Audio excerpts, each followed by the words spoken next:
Louvado seja nosso Senhor Jesus Cristo, para sempre seja louvado. O evangelho desta sexta-feira depois das cinzas é de Mateus, capítulo 9, versículos 14 e 15. Naquele tempo, os discípulos de João aproximaram-se de Jesus e perguntaram: por que razão nós e os fariseus praticamos jejuns, mas os teus discípulos não? Disse-lhe Jesus: por acaso os amigos do noivo podem estar de luto enquanto o noivo está com eles? Dias virão em que o noivo será tirado do meio deles.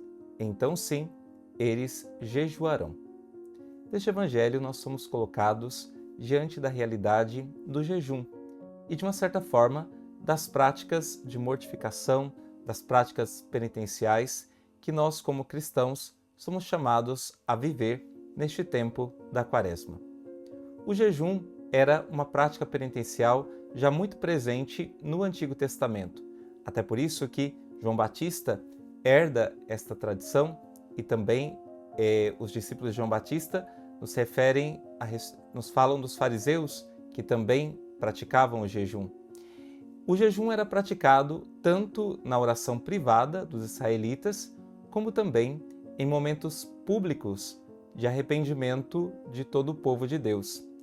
O jejum era, de fato, uma demonstração de atitude de arrependimento ou também de súplica, de amor e de abandono a Deus e também de humildade diante do Senhor.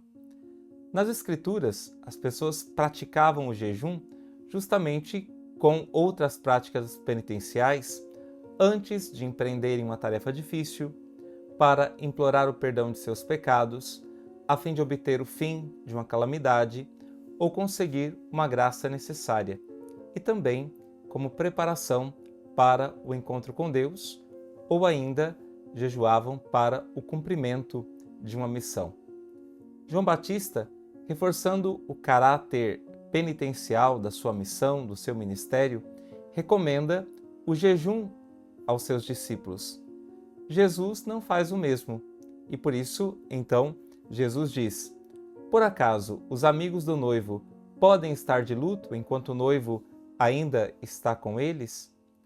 O noivo aqui é o próprio Cristo que veio desposar a igreja, selando com ela a nova e eterna aliança. É uma das imagens mais bonitas para falar do amor de Deus pela humanidade, esse amor de eleição, esse amor esponsal, esse amor em que Deus livremente escolhe a igreja, sua esposa, para fazer dela o seu povo. Esta presença de Jesus, do noivo, é motivo de alegria. Então, não é necessário nenhum esforço penitencial para contemplar o Deus humanado. O padre Francisco Carvajal, ele nos faz uma reflexão muito bonita quando ele diz: quando Jesus não estiver visivelmente presente, será necessária a mortificação para poder vê-lo com os olhos da alma. Olha que interessante.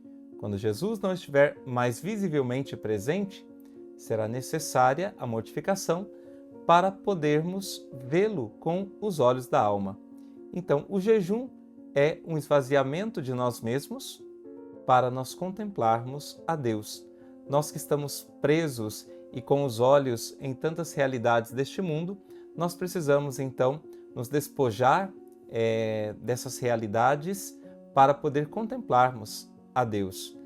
O jejum também é um desapego de tudo aquilo que é sensível para que nós tenhamos acesso ao mundo espiritual. A Igreja, desde os primórdios, descritos nos Atos dos Apóstolos, ela conservou o costume de realizar práticas penitenciais. O jejum e as outras mortificações facilitam o nosso acesso a Deus e também o nosso processo de conversão. Nós não devemos nos esquecer que Jesus começa o seu ministério público fazendo um apelo à penitência. Convertei-vos, fazei penitência e crede no Evangelho. Esse é o primeiro anúncio de Jesus. E o padre Francisco Carvajal, então ele nos diz assim: sem um verdadeiro espírito de penitência e de conversão, seria impossível chegarmos à intimidade com Cristo e acabaríamos por ser dominados pelo pecado. E São José Maria Escrivá, ele diz o seguinte: tens medo da penitência? Da penitência que te ajudará a obter a vida eterna? No entanto, não vês como os homens, para conservarem esta pobre vida de agora, se submetem às 1000 torturas de uma cruenta operação cirúrgica? Olha só, para ganharem a saúde do corpo, os homens se submetem a muitas coisas, mas nós muitas vezes não queremos nos submeter àquilo que nos vai fazer ganhar a saúde da alma e aquilo que nos vai alcançar a vida eterna. Por isso, o Padre Francisco Carvajal, então ele também nos fala de uma maneira muito profunda. Fugir da penitência seria também fugir da santidade e talvez, pelas suas consequências, da própria salvação. Fugir da penitência seria fugir da santidade e talvez fugir da própria salvação.